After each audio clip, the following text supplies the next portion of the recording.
यह ईशावास्योपनिषद शुक्ल यजुर्वेद संहिता का 40वां अध्याय है। मंत्र भाग का अंश होने से इसका विशेष महत्व है। इसी को सबसे पहला उपनिषद माना जाता है। शुक्ल यजुर्वेद के प्रथम 39 अध्यायों में कर्म कांड का निरूपण हुआ है। यह उस कांड का अंतिम अध्याय है और इसमें भगवत तत्व रूप ज्ञान कांड का निरूपण किया गया है। इसके पहले मंत्र में ईशावास्यम वाक्य आने से इसका नाम ईशावास्य माना गया है। शांति पाठ। ओम पूर्णमदः पूर्णमिदं पूर्णात् पूर्णम् उद्यच्यते पूर्णस्य पूर्णमादाय पूर्णमेव अवशिष्यते। ओम शांति शांति शांति। अखिल ब्रह्मांड में जो कुछ भी जड़ चेतन स्वरूप जगत है, यह समस्त ईश्वर से व्याप्त है। उस ईश्वर को साथ रखते हुए त्यागपूर्वक इसे भोगते रहो। इसमें आसक्त मत हो, क्योंकि धन भोग्य पदार्थ किसका है, अर्थात किसी का भी नहीं है। व्याख्या। अखिल विश्व ब्रह्मांड में जो कुछ भी यह चराचरात्मक जगत तुम्हारे देखने सुनने में आ रहा है, सबका सब सर्वाधार, सर्वनियंता, सर्वाधिपति, सर्वशक्तिमान, सर्वज्ञ, सर्वकल्याण गुण स्वरूप परमेश्वर से व्याप्त है। सदा सर्वत्र उन्हीं से परिपूर्ण है। इसका कोई भी अंश उनसे रहित नहीं है। ऐसा समझकर उन ईश्वर को निरंतर अपने साथ रखते हुए सदा सर्वदा उनका स्मरण करते हुए ही तुम इस जगत में त्याग भाव से केवल कर्तव्य पालन के लिए ही विषयों का यथाविधि उपभोग करो, अर्थात विश्व रूप ईश्वर की पूजा के लिए ही कर्मों का आचरण करो। विषयों में मन को मत फंसने दो, इसी में तुम्हारा निश्चित कल्याण है। वस्तुतः ये भोग्य पदार्थ किसी के भी नहीं हैं। मनुष्य भूल से ही इनमें ममता और आसक्ति कर बैठता है। ये सब परमेश्वर के हैं और उन्हीं के लिए इनका उपयोग होना चाहिए। इस जगत में शास्त्र नियत कर्मों को करते हुए ही 100 वर्षों तक जीने की इच्छा करनी चाहिए। इस प्रकार त्याग भाव से परमेश्वर के लिए किए जाने वाले कर्म तुझ मनुष्य में लिप्त नहीं होंगे। इससे भिन्न अन्य कोई प्रकार अर्थात मार्ग नहीं है जिससे कि मनुष्य कर्म से मुक्त हो सके। व्याख्या। जगत के एकमात्र कर्ता, धर्ता, हर्ता, सर्वशक्तिमान, सर्वमय परमेश्वर का सतत स्मरण रखते हुए सब कुछ उन्हीं का समझकर उन्हीं की पूजा के लिए शास्त्र नियत कर्तव्य कर्मों का आचरण करते हुए ही 100 वर्ष तक जीने की इच्छा करो। इस प्रकार अपने पूरे जीवन को परमेश्वर के प्रति समर्पण कर दो। ऐसा समझो कि शास्त्रोक्त स्वकर्म का आचरण करते हुए जीवन निर्वाह करना केवल परमेश्वर की पूजा के लिए ही है, अपने लिए नहीं, भोग भोगने के लिए नहीं। ऐसा करने से वे कर्म तुम्हें बंधन में नहीं डाल सकेंगे। कर्म करते हुए कर्मों से लिप्त ना होने का यही एकमात्र मार्ग है। इसके अतिरिक्त अन्य कोई भी मार्ग कर्म बंधन से मुक्त होने का नहीं है। असुरों के जो प्रसिद्ध नाना प्रकार की योनियां एवं नरक रूप लोक हैं, वे सभी अज्ञान तथा दुख क्लेश रूप महान अंधकार से आच्छादित हैं। जो कोई भी आत्मा की हत्या करने वाले मनुष्य हों, वे मरकर उन्हीं भयंकर लोकों को बार बार प्राप्त होते हैं। व्याख्या। मानव शरीर अन्य सभी शरीरों से श्रेष्ठ और परम दुर्लभ है एवं वह जीव को भगवान की विशेष कृपा से जन्म मृत्यु रूप संसार समुद्र से तरने के लिए ही मिलता है। ऐसे शरीर को पाकर भी जो मनुष्य अपने कर्म समूह को ईश्वर पूजा के लिए समर्पण नहीं करते और काम उपभोग को ही जीवन का परम ध्येय मानकर विषयों की आसक्ति और कामनावश जिस किसी प्रकार से भी केवल विषयों की प्राप्ति और उनके यथेच्छ उपभोग में ही लगे रहते हैं, वे वस्तुतः आत्मा की हत्या करने वाले ही हैं। क्योंकि इस प्रकार अपना पतन करने वाले वे लोग अपने जीवन को केवल व्यर्थ ही नहीं खो रहे हैं, वरन अपने को और भी अधिक कर्म बंधन में जकड़ रहे हैं। इन काम भोग परायण लोगों को, चाहे वे कोई भी क्यों ना हो, उन्हें चाहे संसार में कितने ही विशाल नाम, यश, वैभव या अधिकार प्राप्त हो, मृत्यु के बाद कर्मों के फलस्वरूप बार बार उन कुकर शूकर कीट पतंगादि विभिन्न शोक संतापपूर्ण आसुरी योनियों में और भयानक नरकों में भटकना पड़ता है, जो कि ऐसी आसुरी स्वभाव वाले दुष्टों के लिए निश्चित किए हुए हैं और महान अज्ञान रूप अंधकार से आच्छादित हैं। वे परमेश्वर अचल, एक और मन से भी अधिक तीव्र गति युक्त हैं, सबके आदि, ज्ञान स्वरूप या सबके जानने वाले हैं। इन परमेश्वर को इंद्रादि देवता भी नहीं पा सके या जान सके हैं। वे परब्रह्म पुरुषोत्तम दूसरे दौड़ने वालों को स्वयं स्थित रहते हुए ही अतिक्रमण कर जाते हैं। उनके होने पर ही उन्हीं की सत्ता शक्ति से वायु आदि देवता जल वर्षा आदि क्रिया संपादन करने में समर्थ होते हैं। व्याख्या: वे सर्वंतर्यामी सर्वशक्तिमान परमेश्वर अचल और एक हैं तथा मन से भी अधिक तीव्र वेग युक्त हैं। जहां तक मन की गति है, वे उससे भी कहीं आगे पहले से ही विद्यमान हैं। मन तो वहां तक पहुंच ही नहीं पाता। वे सबके आदि और ज्ञान स्वरूप हैं, अथवा सबके आदि होने के कारण सबको पहले से ही जानते हैं, पर उनको देवता तथा महर्षिगण भी पूर्ण रूप से नहीं जान सकते। जितने भी तीव्र वेग युक्त बुद्धि, मन और इंद्रियां अथवा वायु आदि देवता हैं, अपनी शक्ति भर परमेश्वर के अनुसंधान में सदा दौड़ लगाते रहते हैं, परंतु परमेश्वर नित्य अचल रहते हुए ही उन सबको पार करके आगे निकल जाते हैं। वे सब वहां तक पहुंच ही नहीं पाते। असीम की सीमा का पता ससीम को कैसे लग सकता है? बल्कि वायु आदि देवताओं में जो शक्ति है, जिसके द्वारा वो जल वर्षण, प्रकाशन, प्राणी प्राण धारण आदि कर्म करने में समर्थ होते हैं, वह इन अचिंत्य शक्ति परमेश्वर की शक्ति का एक अंश मात्र ही है। उनका सहयोग मिले बिना ये सब कुछ भी नहीं कर सकते। वे चलते हैं, वे नहीं चलते। वे दूर से भी दूर हैं, वे अत्यंत समीप हैं। वे इस समस्त जगत के भीतर परिपूर्ण हैं और वे इस समस्त जगत के बाहर भी हैं। व्याख्या: वे परमेश्वर चलते भी हैं और नहीं भी चलते। एक ही काल में परस्पर विरोधी भाव, गुण तथा क्रिया जिनमें रह सकती हैं, वे ही तो परमेश्वर हैं। यह उनकी अचिंत्य शक्ति की महिमा है। दूसरे प्रकार से यह भी कहा जा सकता है कि भगवान जो अपने दिव्य परम धाम में और लीला धाम में अपने प्रिय भक्तों को सुख पहुंचाने के लिए अप्राकृत सगुण साकार रूप में प्रकट रहकर लीला किया करते हैं, यह उनका चलना है। और निर्गुण रूप से जो सदा सर्वथा अचल स्थित हैं, यह उनका न चलना है। इसी प्रकार वे श्रद्धा, प्रेम से रहित मनुष्यों को कभी दर्शन ही नहीं देते, अतः उनके लिए दूर से दूर हैं। और प्रेम की पुकार सुनते ही प्रेमी जनों के सामने चाहे जहां से उसी क्षण प्रकट हो जाते हैं, उनके लिए वे समीप से समीप हैं।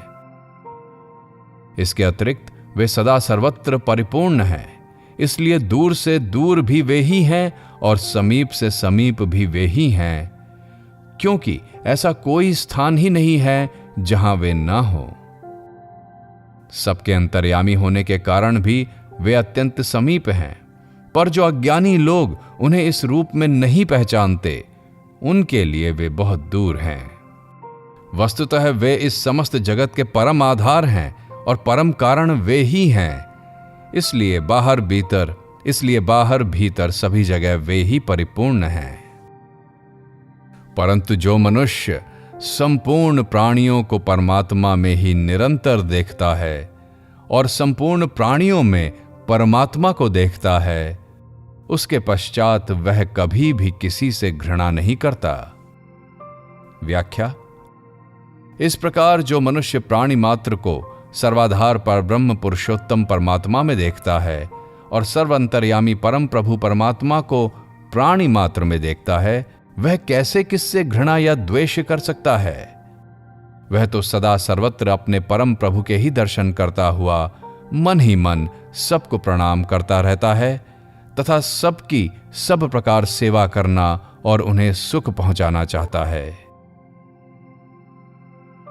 जिस स्थिति में परब्रह्म परमेश्वर को भली भांति जानने वाले महापुरुष के अनुभव में संपूर्ण प्राणी एकमात्र परमात्म स्वरूप ही हो चुकते हैं, उस अवस्था में उस एकमात्र परमेश्वर का निरंतर साक्षात्कार करने वाले पुरुष के लिए कौन सा मोह रह जाता है और कौन सा शोक, अर्थात वह शोक मोह से सर्वथा रहित आनंद परिपूर्ण हो जाता है। व्याख्या: इस प्रकार जब मनुष्य परमात्मा को भली भांति पहचान लेता है, जब उसकी सर्वत्र भगवत दृष्टि हो जाती है, जब वह प्राणी मात्र में एकमात्र तत्व श्री परमात्मा को ही देखता है, तब उसे सदा सर्वत्र परमात्मा के दर्शन होते रहते हैं। उस समय उसके अंतःकरण में शोक मोह आदि विकार कैसे रह सकते हैं? वह तो इतना आनंद मग्न हो जाता है कि शोक मोहादि विकारों की छाया भी कहीं उसके चित्त प्रदेश में नहीं रह जाती।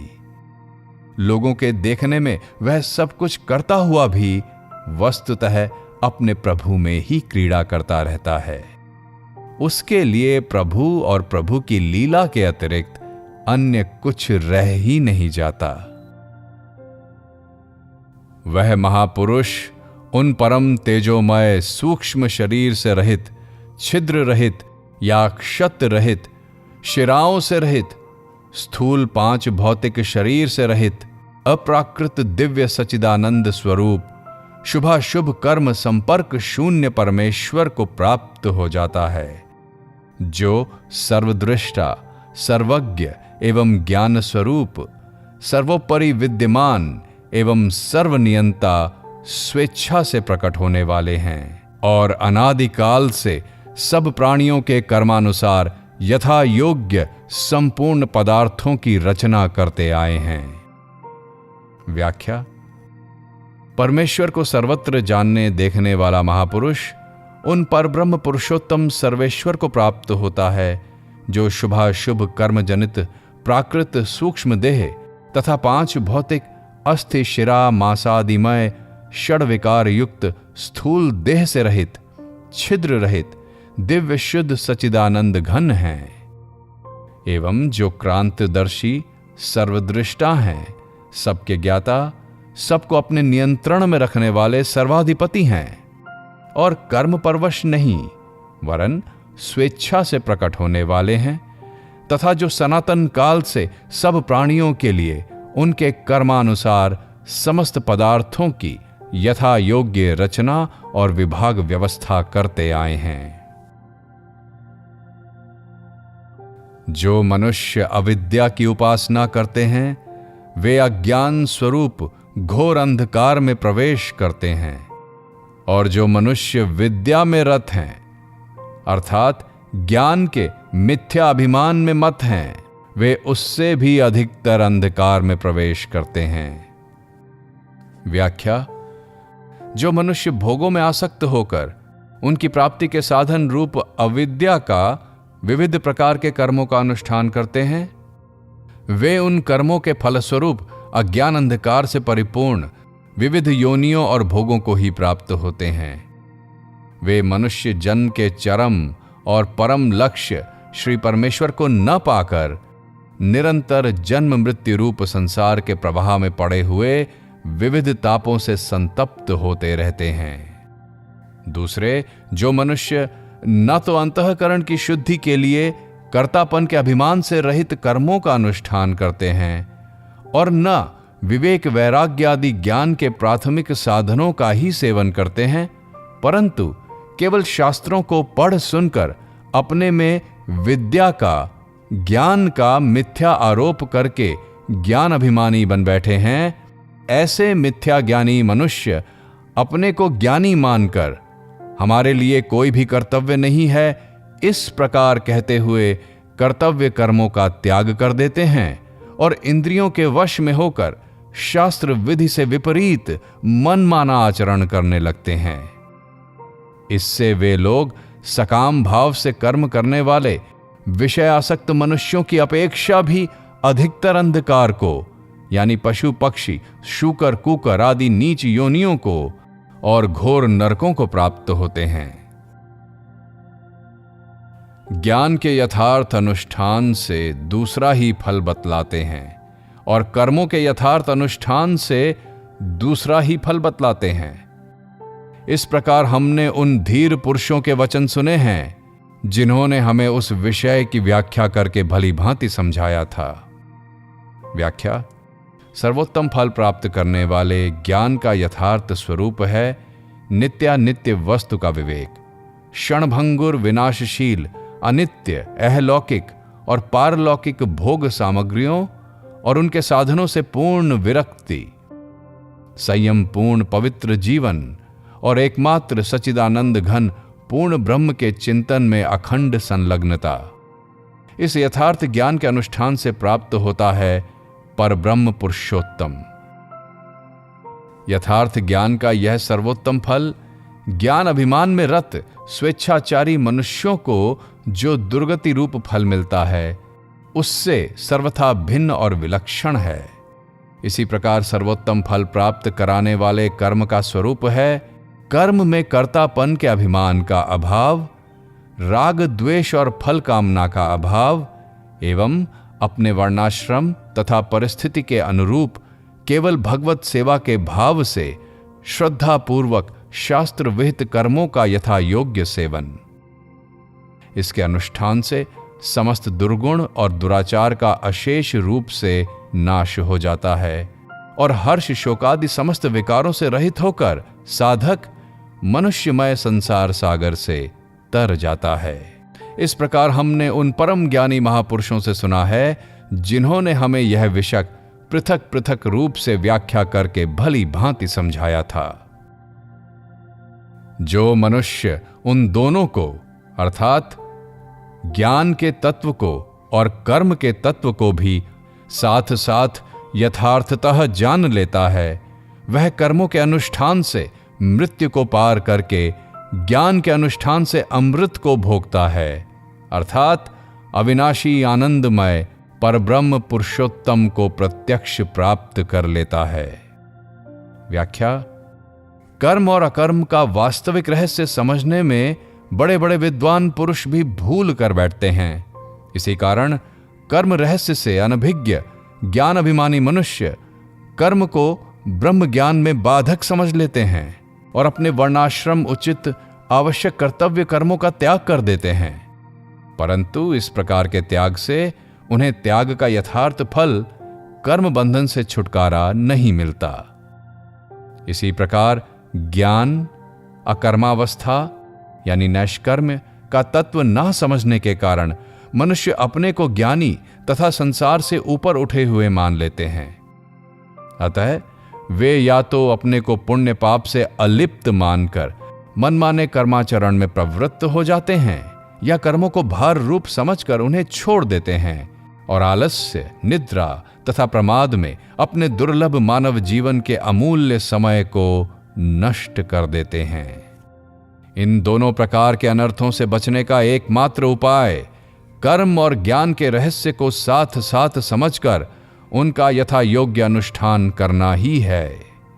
जो मनुष्य इन दोनों के तत्व को एक ही साथ भली भांति समझ लेता है, वह अपने वर्णाश्रम और परिस्थिति के अनुरूप शास्त्र विहित कर्मों का स्वरूपतः त्याग नहीं करता, बल्कि उनमें कर्तापन के अभिमान से तथा राग द्वेष और फल कामना से रहित होकर उनका यथा योग्य आचरण करता है।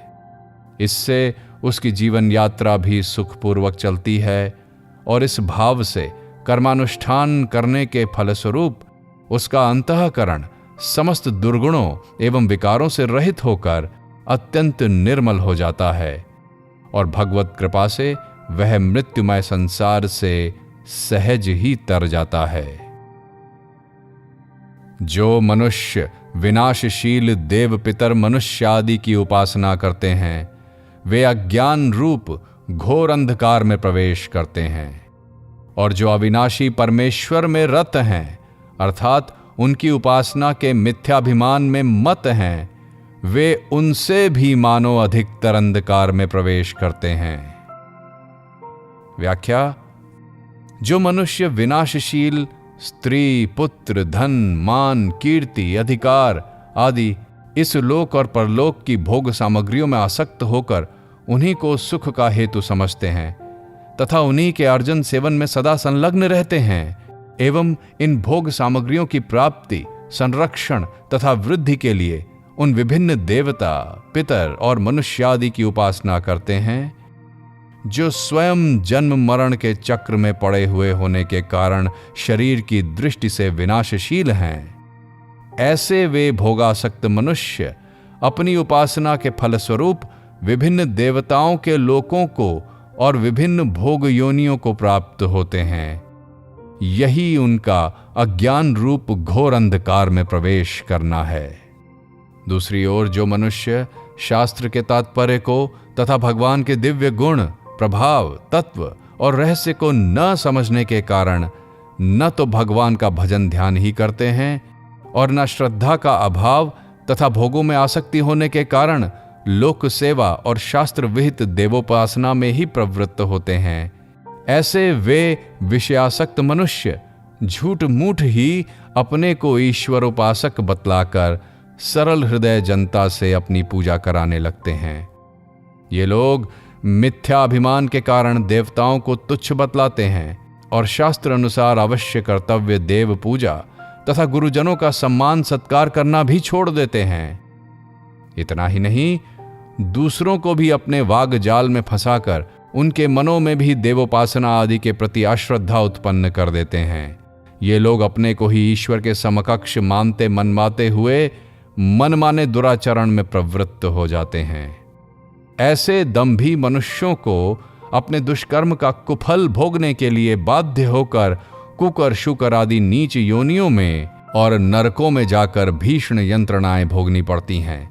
यही उनका विनाशशील देवताओं की उपासना करने वालों की अपेक्षा भी अधिकतम घोर अंधकार में प्रवेश करना है। अविनाशी ब्रह्म की उपासना से दूसरा ही फल बतलाते हैं और विनाशशील देव पितर मनुष्य आदि की उपासना से दूसरा ही फल बतलाते हैं। इस प्रकार हमने उन धीर पुरुषों के वचन सुने हैं जिन्होंने हमें उस विषय को व्याख्या करके भली भांति समझाया था। व्याख्या: अविनाशी ब्रह्म की उपासना यथार्थ स्वरूप है। पर ब्रह्म पुरुषोत्तम भगवान को सर्वशक्तिमान, सर्वज्ञ, सर्वाधार, सर्वमय, संपूर्ण संसार के कर्ता, धर्ता, हर्ता, नित्य अविनाशी समझना और भक्ति, श्रद्धा तथा प्रेम परिपूरित हृदय से नित्य निरंतर उनके दिव्य परम मधुर नाम, रूप, लीला, धाम तथा प्राकृत गुण रहित एवं दिव्य गुणगणमय सच्चिदानंद घन स्वरूप का श्रवण, कीर्तन, स्मरण आदि करते रहना। इस प्रकार की सच्ची उपासना से उपासक को शीघ्र ही अविनाशी परब्रह्म पुरुषोत्तम की प्राप्ति हो जाती है। इसी प्रकार विनाशशील देवता, पितर, मनुष्यादि की उपासना का यथार्थ स्वरूप है शास्त्रों एवं श्री भगवान के आज्ञानुसार देवता, पितर, ब्राह्मण, माता पिता, आचार्य और ज्ञानी महापुरुषों की सेवा पूजादि अवश्य कर्तव्य समझकर करना और उसको भगवान की आज्ञा का पालन एवं उनकी परम सेवा समझना। इस प्रकार निष्काम भाव से देव, पितर, मनुष्य आदि की पूजा सेवा करने वालों के अंतःकरण की शुद्धि होती है। इस प्रकार हमने उन धीर तत्वज्ञानी महापुरुषों से सुना है जिन्होंने हमें यह विषय पृथक पृथक रूप से व्याख्या करके भली भांति समझाया था। जो मनुष्य उन दोनों को अर्थात अविनाशी परमेश्वर को और विनाशशील देवाधि को भी साथ साथ यथार्थतः जान लेता है, वह विनाशशील देवादि की उपासना से मृत्यु को पार करके अविनाशी परमेश्वर की उपासना से अमृत को भोगता है, अर्थात अविनाशी आनंदमय परब्रह्म पुरुषोत्तम को प्रत्यक्ष प्राप्त कर लेता है। व्याख्या: जो मनुष्य यह समझ लेता है कि परब्रह्म पुरुषोत्तम नित्य, अविनाशी, सर्वव्यापी, सर्वशक्तिमान, सर्वाधार, सर्वाधिपति, सर्वात्मा और सर्वश्रेष्ठ हैं, वे परमेश्वर नित्य निर्गुण, प्राकृतिक गुणों से सर्वथा रहित और नित्य सगुण, स्वरूप भूत दिव्य कल्याण गुणगण विभूषित हैं। और इसी के साथ जो ये भी समझ लेता है कि देवता, पितर, मनुष्यादि जितनी भी योनियां तथा भोग सामग्रियां हैं, सभी विनाशशील, क्षणभंगुर और जन्म मृत्युशील होने के कारण महान दुख के कारण हैं, तथापि इनमें जो सत्ता, स्फूर्ति तथा शक्ति है वह सभी भगवान की है, और भगवान के जगत चक्र के सुचारू रूप से चलते रहने के लिए भगवत अप्रीत्यर्थ ही इनकी यथास्थान, यथा योग्य सेवा पूजा आदि करने की शास्त्रों ने आज्ञा दी है, और शास्त्र भगवान की ही वाणी है। वह मनुष्य अहलौकिक तथा पारलौकिक देव पितरादि लोकों के भोगों में आसक्त न होकर कामना, ममता आदि को हृदय से निकालकर इन सब की यथा योग्य शास्त्र विहित सेवा पूजा आदि करता है। इससे उसकी जीवन यात्रा सुखपूर्वक चलती है और उसके आभ्यंतरिक विकारों का नाश होकर अंतःकरण शुद्ध हो जाता है, एवं भगवत कृपा से वो सहज ही मृत्युमय संसार सागर से तर जाता है। हे सबका भरण पोषण करने वाले परमेश्वर, सत्य स्वरूप आप सर्वेश्वर का श्रीमुख ज्योतिर्मय सूर्यमंडल रूप पात्र से ढका हुआ है। आपकी भक्ति रूप सत्य धर्म का अनुष्ठान करने वाले मुझको अपने दर्शन कराने के लिए उस आवरण को आप हटा लीजिए। व्याख्या: भक्त इस प्रकार प्रार्थना करे कि हे भगवान, आप अखिल ब्रह्मांड के पोषक हैं, आपसे ही सबको पुष्टि प्राप्त होती है। आपकी भक्ति ही सत्य धर्म है और मैं उसमें लगा हुआ हूं, अतएव मेरी पुष्टि, मेरे मनोरथ की पूर्ति तो आप अवश्य ही करेंगे। आपका दिव्य श्रीमुख सच्चिदानंद स्वरूप प्रकाशमय सूर्यमंडल की चमचमाती हुई ज्योतिर्मय यवनिका से आवृत है। मैं आपका निरावरण प्रत्यक्ष दर्शन करना चाहता हूं, अतएव आपके पास पहुंचकर आपका निरावरण दर्शन करने में बाधा देने वाले जितने भी जो भी आवरण प्रतिबंधक हों, उन सबको मेरे लिए आप हटा दीजिए। अपने सच्चिदानंद स्वरूप को प्रत्यक्ष प्रकट कीजिए।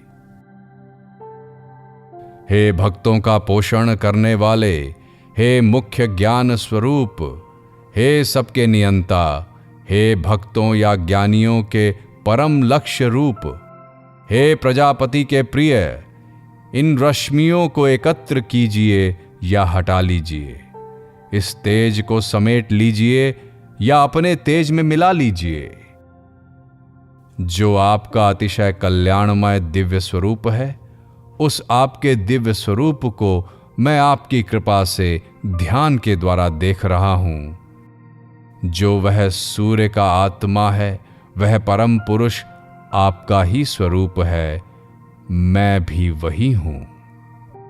अब ये प्राण और इंद्रियां अविनाशी समष्टि वायु तत्व में प्रविष्ट हो जाएं, यह स्थूल शरीर अग्नि में जलकर भस्म रूप हो जाए। हे सच्चिदानंद घन यज्ञमय भगवन, आप मुझ भक्त को स्मरण करें, मेरे द्वारा किए हुए कर्मों का स्मरण करें। हे यज्ञमय भगवन, आप मुझ भक्त को स्मरण करें, मेरे कर्मों को स्मरण करें। व्याख्या: परम धाम का यात्री वह साधक अपने प्राण, इंद्रिय और शरीर को अपने से सर्वथा भिन्न समझकर उन सबको उनके अपने अपने उपादान तत्व में सदा के लिए विलीन करना एवं सूक्ष्म और स्थूल शरीर का सर्वथा विघटन करना चाहता है। इसलिए कहता है कि प्राणादि समष्टि वायु आदि में प्रविष्ट हो जाएं और स्थूल शरीर जलकर भस्म हो जाए। फिर वह अपने आराध्य देव परब्रह्म पुरुषोत्तम श्री भगवान से प्रार्थना करता है कि हे यज्ञमय विष्णु, सच्चिदानंद विज्ञान स्वरूप परमेश्वर, आप अपने निज जन मुझको और मेरे कर्मों को स्मरण कीजिए। आप स्वभाव से ही मेरा और मेरे द्वारा बने हुए भक्ति रूप कार्यों का स्मरण करेंगे, क्योंकि आपने कहा है, मैं अपने भक्त का स्मरण करता हूं और उसे परम गति में पहुंचा देता हूं, अपनी सेवा में स्वीकार कर लेता हूं, क्योंकि यही सर्वश्रेष्ठ गति है। इसी अभिप्राय से भक्त यहां दूसरी बार पुनः कहता है कि हे भगवान, आप मेरा और मेरे कर्मों का स्मरण कीजिए। अंतकाल में मैं आपकी स्मृति में आ गया तो फिर निश्चय ही आपकी सेवा में शीघ्र पहुंच जाऊंगा। हे अग्नि के अधिष्ठात्र देवता, हमें परम धन रूप परमेश्वर की सेवा में पहुंचाने के लिए सुंदर शुभ उत्तरायण मार्ग से आप ले चलिए। हे देव, आप हमारे संपूर्ण कर्मों को जानने वाले हैं, अतः हमारे इस मार्ग के प्रतिबंधक जो पाप हों, उन सब को आप दूर कर दीजिए। आपको बार बार नमस्कार के वचन हम कहते हैं, बार बार नमस्कार करते हैं।